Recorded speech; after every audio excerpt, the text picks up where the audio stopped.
के अलावा मेरा कौन था? 5 लाख रुपए लिए थे हमने नरपत से। छाया ने एक भी मिनट कुछ भी नहीं सोचा,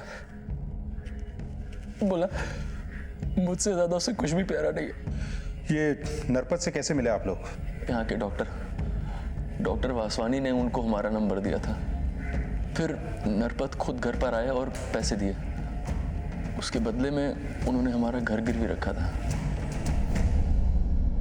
क्या वासवानी लोगों को बड़ा उधार दिलाता है, वो भी ऑन द स्पॉट? हमारे साथ चल, बिना उधार लिए हम अच्छा इंटरेस्ट देते हैं। सर मैंने क्या किया? तूने क्या किया है क्या नहीं किया है ये हम अच्छी तरह से जानते हैं। इज्जत से बता दे कि नरपत से तेरा कनेक्शन कैसे हुआ? नरपत मुझे 2% कमीशन देता था और मैंने जितने भी लोगों को उसके पास भेजा उसने सबका काम कर दिया और मुझे कमीशन भी टाइम पे भी मिला। सर तूने जितने लोगों को भी नरपत के पास भेजा ना, उनका काम नहीं हुआ बल्कि काम तमाम हो गया है। उल्टा लटका के तुझे इतना मारूंगा ना जितनी तूने इस धंधे से कमाई भी नहीं की होगी। लेके चलो इसे। सर मेरी बात सुनो सर। अब इस नरपत को उठाने का टाइम आ गया है। चल। अरे साहब मैंने सुकाम चल। मैं शो करी साहब। अरे चल, कॉल करने का कोई फायदा नहीं है। फिलहाल तू आउट ऑफ नेटवर्क एरिया में जाने वाला है। चल।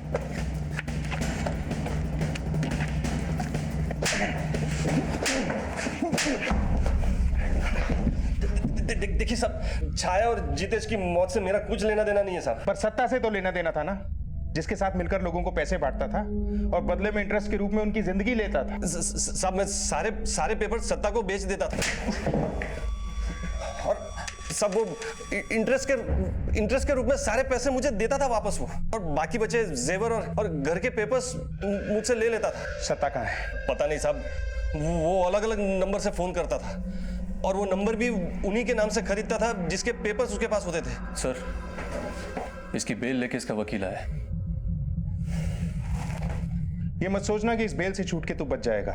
जिस तरह से तुम्हें कानून का फायदा उठाना आता है ना, हमें भी पूरा विश्वास है एक दिन यही कानून तेरी किस्मत में बेल की जगह जेल लिखेगा। निकल चल। हिरेन, ये नरपत जितना खड़ा है ना उतना ही गड़ा है। इतनी जल्दी इसका जमानत पे छूट जाना कोई आम बात नहीं है। मुझे लगता है इसके पीछे जरूर कुछ बड़े नाम छिपे हैं। वडोदरा पुलिस के अभी किए गए प्रेस कॉन्फ्रेंस से ये पता चला है कि कुछ लोग उन भोले भाले लोगों को अपने जाल में फंसाकर उनका शोषण कर रहे हैं, जिन्हें पैसे की सख्त जरूरत है। उन लोगों को पहले ये पैसे कम समय में उपलब्ध कराए जाते हैं और पैसे ना देने के बाद उनकी घर, जमीन और जेवर जब्त किए जाते हैं। पैसे देने वाले लोग ब्याज लेने के लिए किसी भी वक्त वहां पहुंच जाते हैं। इसके बाद शुरू हो जाती है उन परिवारों के साथ जुल्म की एक दर्दनाक कहानी। वडोदरा पुलिस ने सब लोगों से अनुरोध किया है कि जिसके साथ भी ये घटना हो रही है वो कृपया सामने आ जाए। उनका नाम गुप्त रखा जाएगा और उन्हें पूरी तरह सुरक्षा दी जाएगी। आज ना मैं काम पर जा रही हूँ, खाना टेबल पर रखा है, निकाल कर खा लेना और टाइम से सो जाना बेटा। हाँ मम्मी, હવે તમને કામ કરવાની જરૂરત નથી। अब मैं हूँ ना, मैं सब संभाल लूँगी।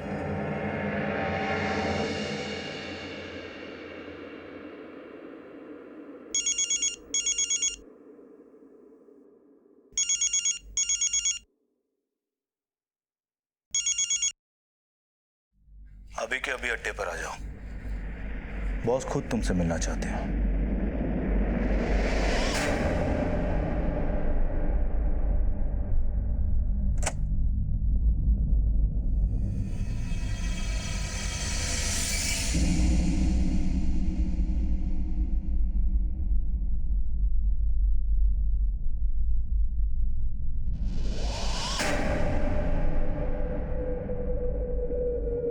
ठीक है, भले। मत ना बंटी।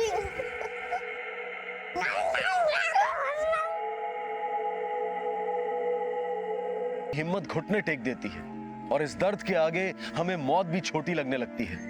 तो क्या ऐसा ही कोई मर्ज जितेश पटेल के परिवार को भी मिला था?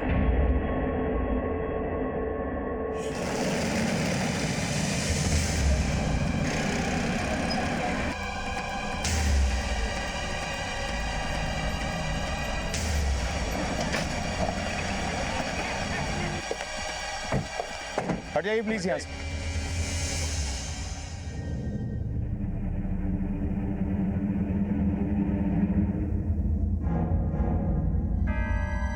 आप में से किसी ने इन्हें यहाँ देखा था इस हादसे से पहले? जी साहब, मैं पास ही से गुजर रहा था कि अचानक मुझे कुछ आवाज आई।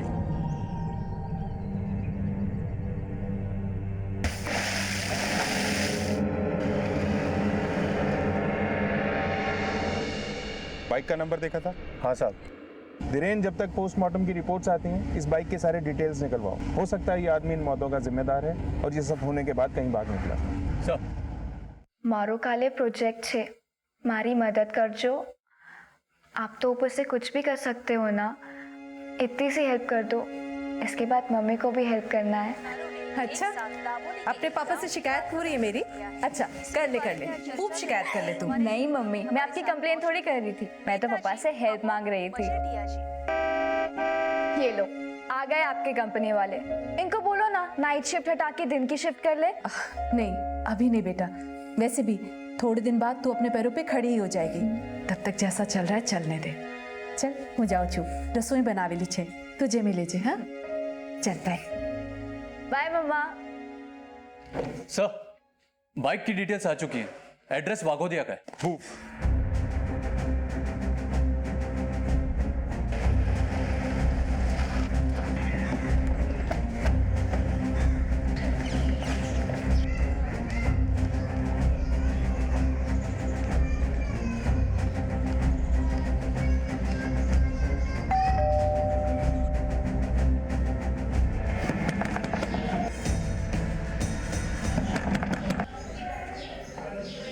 धीरेन,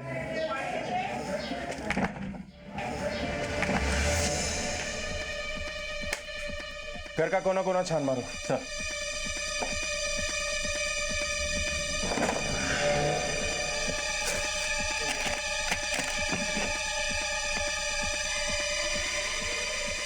धीरेन, ये देखो, ये लोन एग्रीमेंट भी उसी के नाम है जिसके नाम पे बाइक थी, जितेश पटेल। इस घर में हमें और भी इंपॉर्टेंट डॉक्यूमेंट मिल सकते हैं। अच्छी तरह से तलाशी लो। सर, सर यहाँ आइए।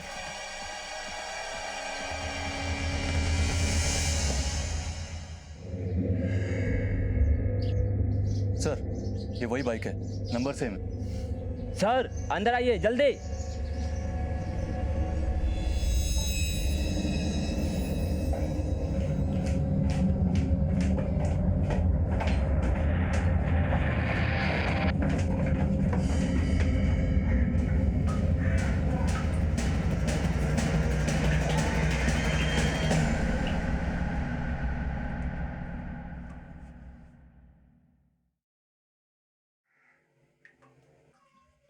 जेबें चेक करो।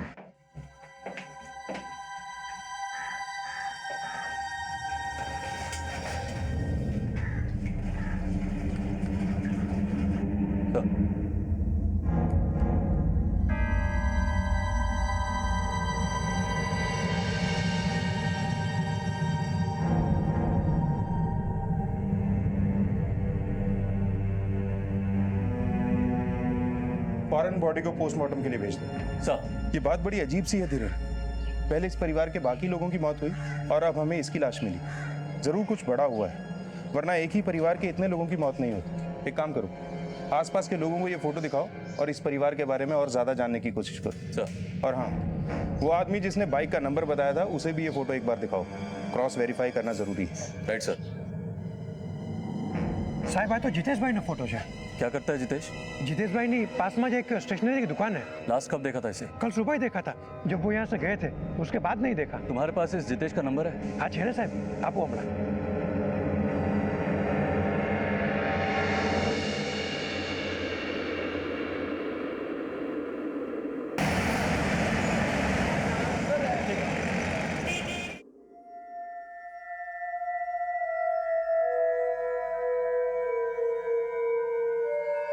अरे आप लोगों ने इतना वक्त क्यों लगा दिया यहाँ आने में?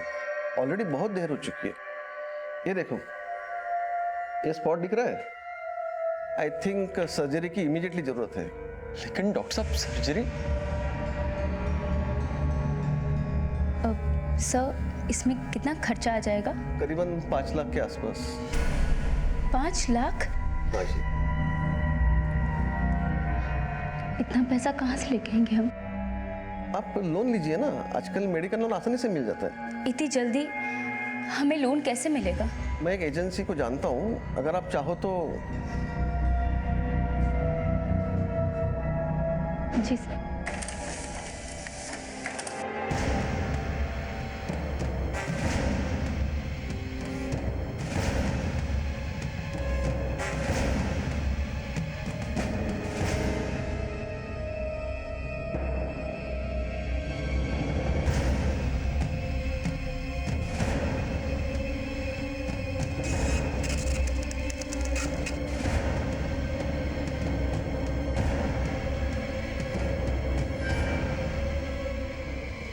सर, पोस्टमार्टम की रिपोर्ट आ गई है। मौत जहर खाने से हुई है। सर, इस आदमी का मैंने बैकग्राउंड चेक किया है। पिछले कुछ दिनों से जितेश की दुकान काफी नुकसान में चल रही थी। सर, ये उसके बैंक स्टेटमेंट्स और ट्रांजैक्शन डिटेल्स हैं। सर, इस स्टेटमेंट में किसी गुंजल फाइनेंस सर्विसेज की भी एंट्री है। हो सकता है सर जितेश ने इस फर्म से कुछ लोन लिया हो। पर सर, जो डॉक्यूमेंट हमें उसके घर से मिला था, उससे ये पता चलता है कि इस लोन के बदले उसने कुछ ज्वेलरी इनके पास डिपॉजिट रखी थी। ये आदमी कर्जे में था, लॉस में था। कहीं ये लॉस ही इसकी सुसाइड का कारण तो नहीं? एक काम करते हैं, इस प्राइवेट फर्म से पूछताछ करते हैं, स्पेशली इस जितेश की फाइनेंशियल कंडीशंस को लेकर। एक बात मेरे गले नहीं उतर रही, इसके परिवार ने एक दिन पहले सुसाइड किया, फिर उसी रात इसने जहर खा के आत्महत्या कर ली।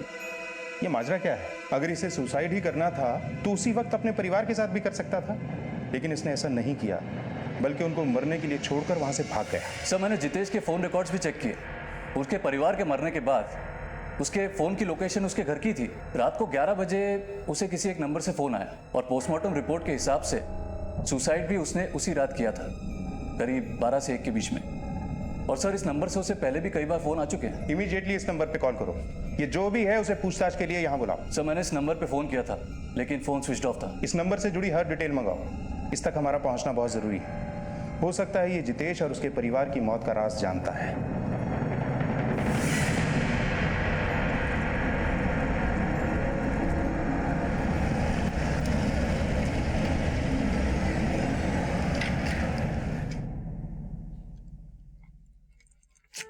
अरे सिर्फ 1 सेंटीमीटर का फासला रहेगा। लोग तो कहते हैं कि इस हेलमेट से लाइफ की सेफ्टी बनी रहती है। अरे कहीं यही हेलमेट मेरे हार्ट अटैक का कारण ना बन जाए। और रैली, जब मेरा कॉलेज खत्म हो जाएगा तब क्या करोगे? करना क्या है, तुम्हें कहीं और ड्रॉप कर दिया करूंगा। मैं कोर्स खत्म होने के बाद किसी बड़े शहर में चली जाऊंगी, अपने सपनों को पूरा करने। अरे बाबा, तुम किसी भी शहर में जाओ, और जो तुम्हारा दिल है ना, वो तो हमेशा मेरे पास ही रहेगा। एंड बाय द वे, तुम्हें अपना हर एक सपना पूरा करना चाहिए। तुम्हारे इस सपने के लिए तुम्हारी माँ ने कई नींदें बर्बाद की है। हाँ आनंद, मुझे जैसे ही जॉब मिल जाएगा ना, मैं सबसे पहले मम्मी से कहूँगी कि वो अपनी जॉब छोड़ दे। आशना, जो तुम्हारी माँ ने तुम्हारे लिए किया है ना, शायद किसी और की माँ ने कभी नहीं किया होगा। फैशन डिजाइनर बनने का सपना पूरा करना, वो भी अकेले दम पर, छोटी बात नहीं है।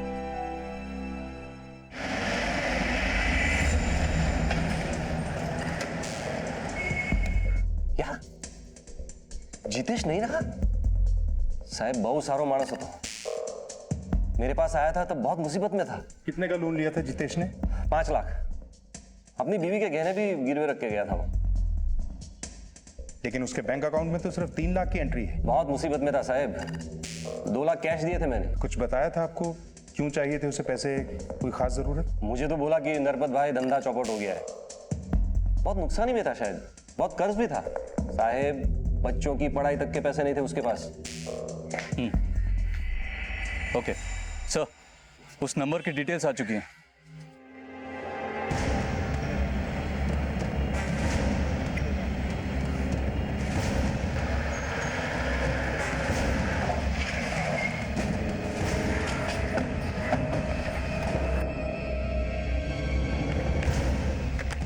सर, यही का एड्रेस है जिस नंबर से जितेश को अक्सर कॉल आते थे। किसी कुंतल शाह के नाम से रजिस्टर्ड है। इस घर की अच्छे से तलाशी लेनी है। सारे कमरों की तलाशी लो।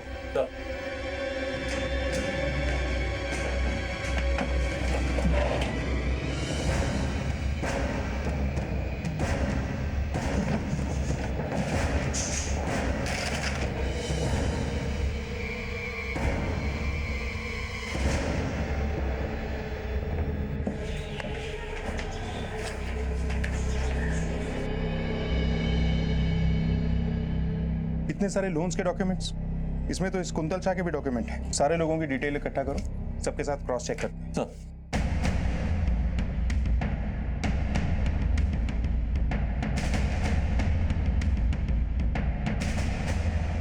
हेलो।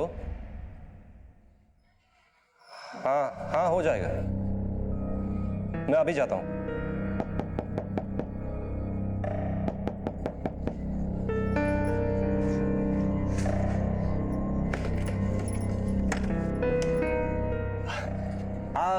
छाया भायाણીનું ઘર છે? હા, હું છું છાયા. બોલો, શું કામ છે? मुझे डॉक्टर वासवाणी ने आपके बारे में बताया था। आइए, अंदर आइए.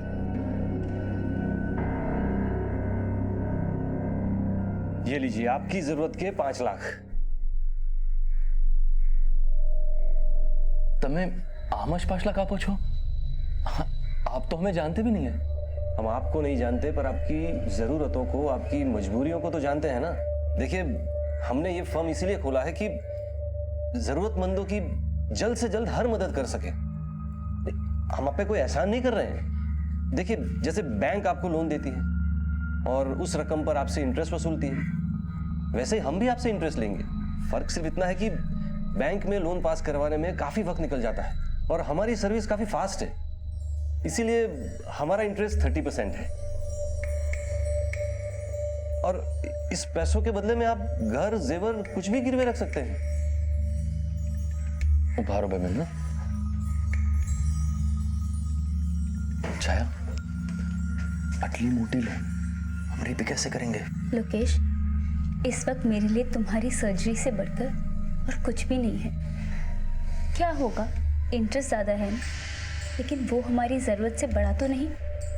और वैसे भी ये वक्त सवाल जवाब में वेस्ट करने का नहीं है।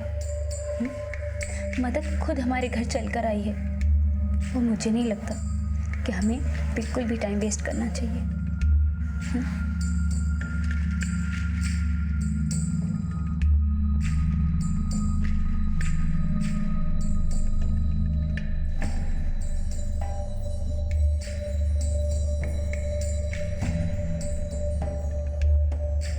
बहुत बहुत शुक्रिया। इतने कम वक्त में आपने हमारी इतनी मदद कर दी। एक मिनट, आप इस फॉर्म पर यहां पर साइन कर दीजिए।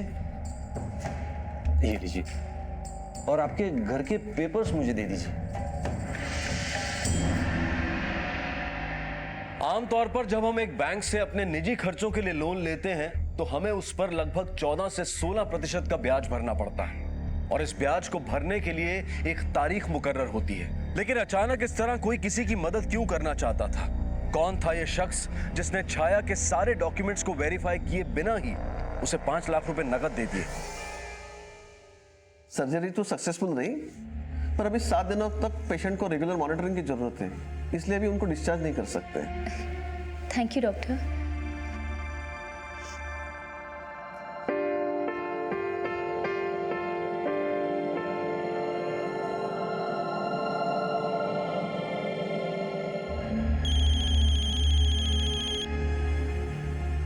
हेलो। हाँ मैडम, देखिए आपके पेपर में बहुत गड़बड़ है। आप एक काम कीजिए, फौरन ऑफिस आ जाइए। अरे नरपत जी, सुनिए तो सही। हेलो।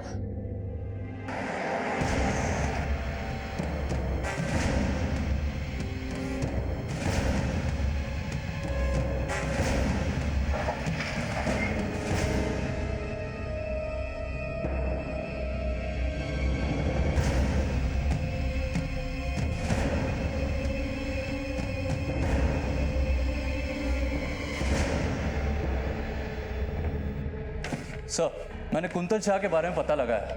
कुछ वक्त पहले उसकी ट्रेन एक्सीडेंट में मौत हो गई थी। सर, इन सभी फैमिलीज में एक चीज कॉमन है, सुसाइड। इन सभी के घरों को किसी और को बेच दिया गया क्योंकि पुराने लोग अपना कर्जा चुका नहीं पाए। धीरेन, इस पूरे मामले में मुझे कोई बड़ा खेल नजर आ रहा है। पहले जितेश पटेल, अब ये सारे लोग, कहीं इन सब ने डर के मारे तो सुसाइड नहीं कर लिया? हो सकता है सर। स्केच को बनाने में भी हमारी ज्यादा लोगों ने मदद नहीं की। बहुत लोग डरे हुए हैं सर। वो तो कुछ लोग थे जिन्होंने इस शख्स को उन घरों में आते जाते देखा है, इसलिए स्केच तैयार हो पाया। स्केच को चारों तरफ फैला दो, सारे पुलिस स्टेशन और सारे खबरियों को रेड अलर्ट पे डाल दो। कहीं से कोई भी खबर हमें इस आदमी तक पहुंचा सकती। सर।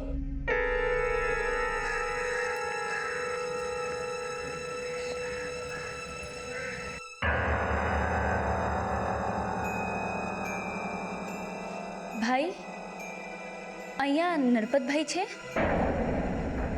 आइए बैठिए। उन्होंने मुझे फ़ोन किया था, कह रहे थे कि कागज़ में कुछ गड़बड़ है। देखिए मैडम, कागज वागज का मुझे जमता नहीं है, वो सब नरपत भाई देखते हैं। मैं तो यहाँ बस रिकवरी का काम करता हूँ। उन्होंने मुझे बोला कि मैं आपसे 5 लाख रुपए ले लूँ। किया, पर अभी मैं वो पैसे नहीं लौटा सकती। मैंने तो सारे पैसे अपने पति के इलाज में खर्च कर दिए। कोई बात नहीं, पर आप इंटरेस्ट तो पे कर सकती हैं ना? हाँ हाँ, वो मैं पे कर दूंगी हर महीने। हर महीने नहीं मैडम, अभी। अभी? आप अचानक से मुझसे ऐसे इंटरेस्ट कैसे मांग सकते हैं?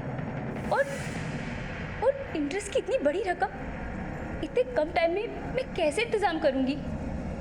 तो फिर मुझे आपका घर नीलाम करना पड़ेगा। नहीं नहीं, प्लीज आप ऐसा कुछ मत कीजिए। और वैसे भी उस एग्रीमेंट में ये क्या लिखा था कि आप अचानक से कभी भी इंटरेस्ट मांग सकते हैं? आपके डॉक्यूमेंट भी कहाँ ठीक थे मैडम? रिकवरी करना ही मेरा काम है मैडम, और रिकवरी तो मैं करके रहूंगा। ऐसे नहीं तो वैसे। अरे अब क्या कर रहे हैं? इंटरेस्ट तो मेरा तुझ में है। तू मेरा ये इंटरेस्ट पूरा कर दे और मैं तेरा वो इंटरेस्ट संभाल लूंगा।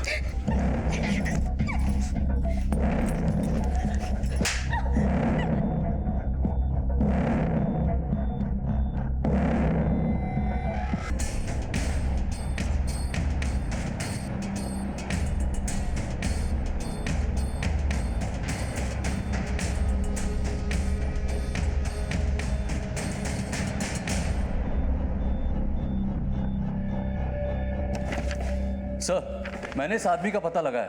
इसका नाम सत्ता है। लोग इसे सत्ता बाउंसर के नाम से भी जानते हैं। कुछ पुलिस स्टेशन से मुझे इसकी क्राइम हिस्ट्री मिली। ये कई बार जेल भी जा चुका है। आजकल सूदखोर इस सत्ता से अपने बकाया पैसे निकलवाने का काम भी लेते हैं। वो सारे डॉक्यूमेंट्स और डिटेल्स इस सत्ता को देते हैं और सत्ता उन सभी डिटेल्स को लेके अपनी स्टाइल से सारे पैसे निकलवाता है। सर, जितेश पटेल ने जिस नरपत से पैसे उधार लिए थे,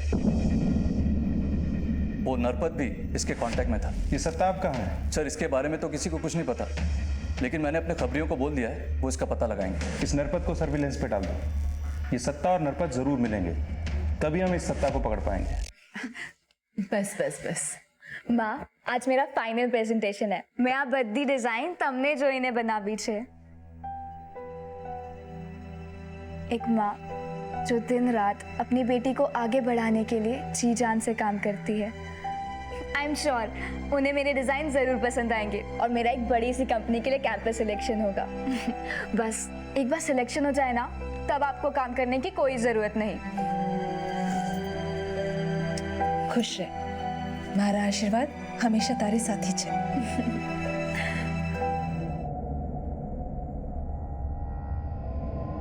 मैं चुप नहीं बैठूंगी। मैं पुलिस को सब कुछ बता दूंगी। पुलिस को बताइए? ये देख,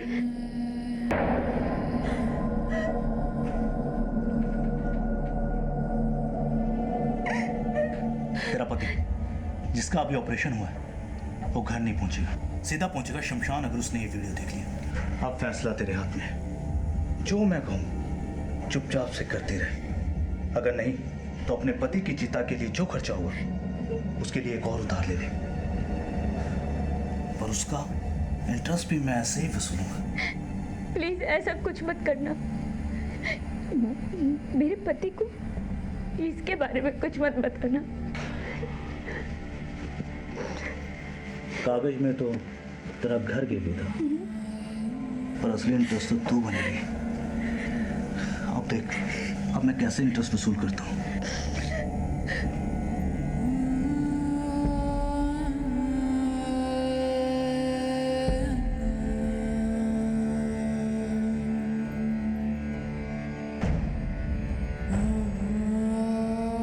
तेरा पति जिसका अभी ऑपरेशन हुआ है वो घर नहीं पहुंचेगा, सीधा पहुंचेगा शमशान, अगर उसने ये वीडियो देख लिया।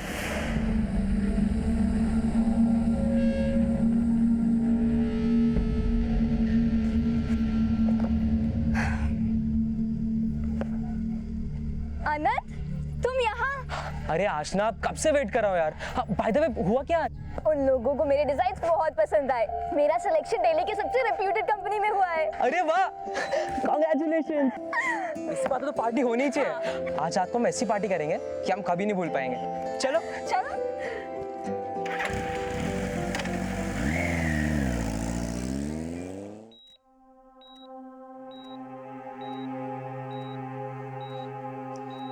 હવે કેવું લાગે છે? एकदम सारू। शायद तुमने जो किया बिल्कुल ठीक किया। पैसा लेना एकदम सही डिसीजन था। मुझे बिल्कुल दर्द नहीं हो रहा।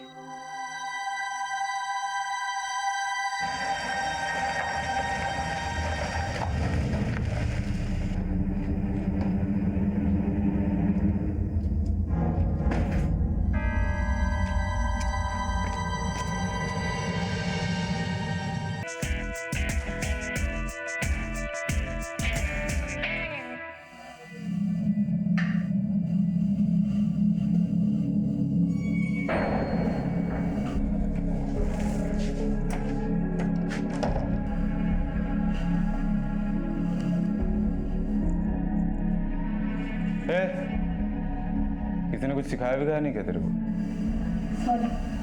को मूड खराब करी थी तू। सॉरी। आइए ना, बैठिए।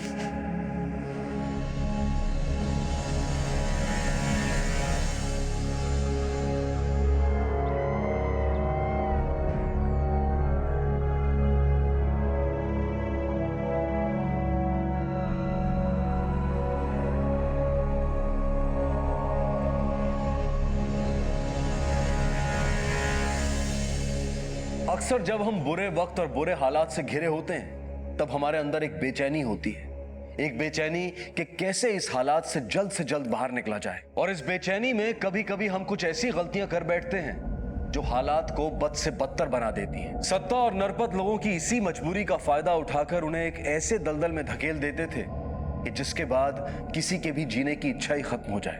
अब तक पुलिस को जिन लोगों के बारे में पता चला था वो सभी नरपत और सत्ता के चक्रव्यूह में फंस चुके थे और हालात के साथ लड़ते लड़ते उनकी हिम्मत ने भी दम तोड़ दिया था। एक बार फिर एक मासूम जिंदगी इस जाल में फंसने वाली थी।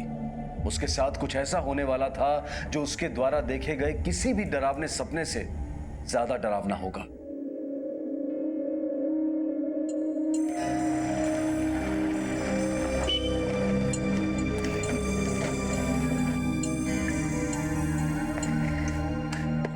ये रेस्टोरेंट मेरे पापा ने बनवाया था। तुम्हें पता है इसके अंदर डीजे की फैसिलिटी भी है। ये जन्नत है ये जगह। पर इतने सुनसान एरिया में क्यों? यहाँ कोई साइन बोर्ड क्यों नहीं है? हम यहाँ से पार्टी वार्टी करने आते हैं और हमारे अलावा यहाँ से वही आते हैं जिन्हें इनवाइट किया जाए। तो अब चले अंदर या फिर इनविटेशन रिक्वेस्ट भी प्रिंटेड चाहिए? नहीं चलो चलो। आ जाओ, ये देखो।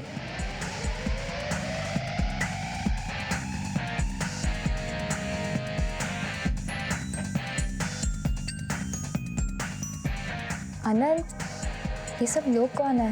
मैंने तुम्हें कहा था ना, ये लोग इनविटेशन पे आते रहते हैं। पापा ने इनवाइट किया हुआ है, पार्टी करने आए होंगे। चलो हम अंदर चलते हैं।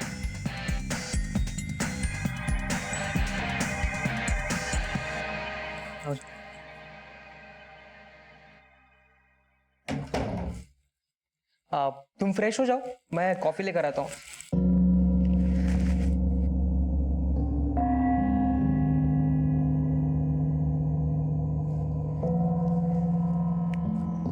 आनंद,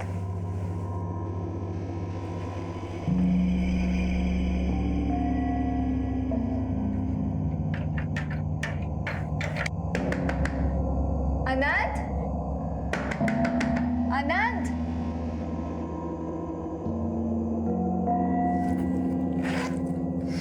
फोन कहाँ गया?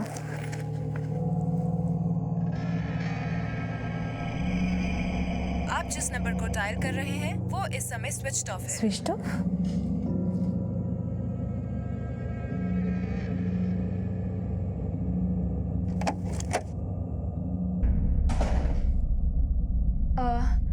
मैं यहाँ आनंद के साथ आई थी, जिसके पापा का ये फार्म हाउस है। उसके बाप का नहीं, हम सबके बाप का। एक्चुअली बाप का नहीं, हम सबके बाप का घर है। क्या मतलब? मतलब ये कि तुम्हारा बॉयफ्रेंड तुम्हें नहीं दिखाई देगा क्योंकि वो तुम्हें यहाँ जानबूझकर लेकर आया। क्या बकवास है ये? कौन हो तुम और अनंत कहाँ है? मैं कौन हूँ, क्या हूँ, कैसा हूँ, ये तुम डिटेल में जान जाओगे। तुम तो क्या, यहाँ की कई लड़कियां मुझे जानती हैं और औरतें भी। क्या बकवास है ये? विश्वास था तो नहीं मानेगी।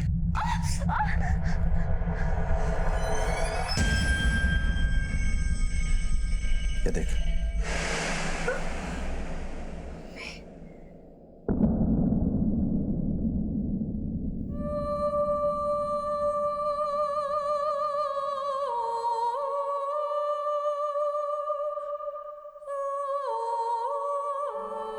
तुझ पे तो मेरी नजर कई सालों से थी, पर अफसोस शिकार तेरी माँ का हुआ। तेरी माँ ने तेरी एजुकेशन के लिए हमसे लोन जो लिया था और बदले में हमने भी उसे एजुकेशन दे दी। अब तेरी बारी इस एग्जाम को पास करने की। तेरी माँ से तो हमने उस पैसे का काफी इंटरेस्ट वसूला, पर अब उसमें किसी की दिल भले केम चाले से बद्दू सत्ता तमरा शिवाजी। स्टूडियो में हमारे साथ मौजूद है नेताजी अमोघ मजेटिया जी। મને આ સાંભળીને બહુ ખરાબ લાગ્યું કે ખેડૂતના 3 પરિવારોએ એક સાથે આત્મહત્યા કરી દીધી। जो कुछ भी हुआ वो बहुत दुखद था। हम इस पर शोक व्यक्त करते हैं।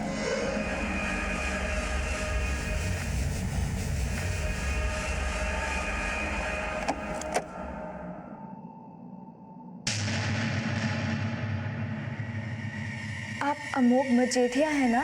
अरे वाह, मुझे नहीं पता था कि मेरा इतना क्रेज है आजकल की बच्चियों में। इसीलिए तो मुझे तुम्हारी जैसी पढ़ी लिखी लड़कियां इतनी पसंद है। तुम्हारी पसंद और नापसंद का ख्याल तो लॉकअप में रखा जाएगा अमोघ मजेठिया। ये चलो इसे। इसको लेकर जा रहा है पता है ना? अब बस मुंह बंद, वरना अच्छा नहीं लगेगा कि भरे बाजार में नंगा करके लड़कियों से जूतियां पड़वाऊंगा। ले चलो इसे। थैंक्स आशा, तुम्हारी वजह से कई लोगों की जिंदगियां बची और कईयों की मौत को इंसाफ मिला। इन सब के बीच में मेरी माँ का नाम तो नहीं आएगा ना? नहीं। गुजरात पुलिस के रातों रात किए गए ऑपरेशन ने सारे लोगों को चौंका के रख दिया है।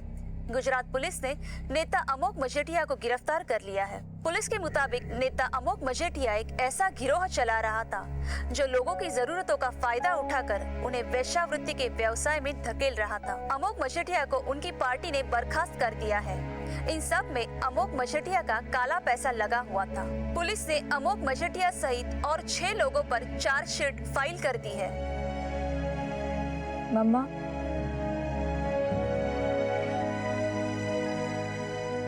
दिल्ली चले?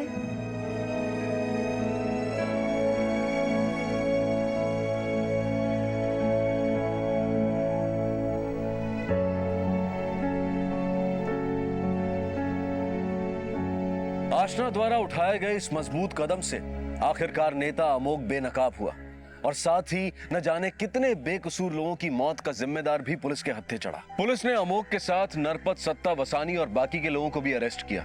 अमोघ और सत्ता पर आईपीसी की धारा 376 के तहत बलात्कार के चार्जेस लगाए गए हैं और इन सभी पर ठगी और धोखाधड़ी का भी केस बना है। हमारे आसपास ऐसे कई आपराधिक मंसूबों वाले लोग हैं जो इस ताक में रहते हैं कि वो कब और किस तरह किसी की मजबूरी का फायदा उठा सके। इसलिए बिना पढ़े किसी भी डॉक्यूमेंट पर साइन करना एक बहुत बड़ी गलती में तब्दील हो सकता है। जो सिग्नेचर हम ये सोचकर करते हैं कि इसके बाद हमारी जिंदगी की तकलीफें दूर हो जाएंगी, लेकिन वहीं यह गलत सिग्नेचर आपकी जिंदगी को मुसीबतों से घेर भी सकता है। अब मैं अनूप सोनी आपसे विदा लेता हूं। फिर मुलाकात होगी अगले एपिसोड में एक और चौंका देने वाले केस के साथ। तब तक अपना और अपने परिवार का ख्याल रखें और देखते रहें क्राइम पेट्रोल डायल 100। सबक एक को सीख हम सबको।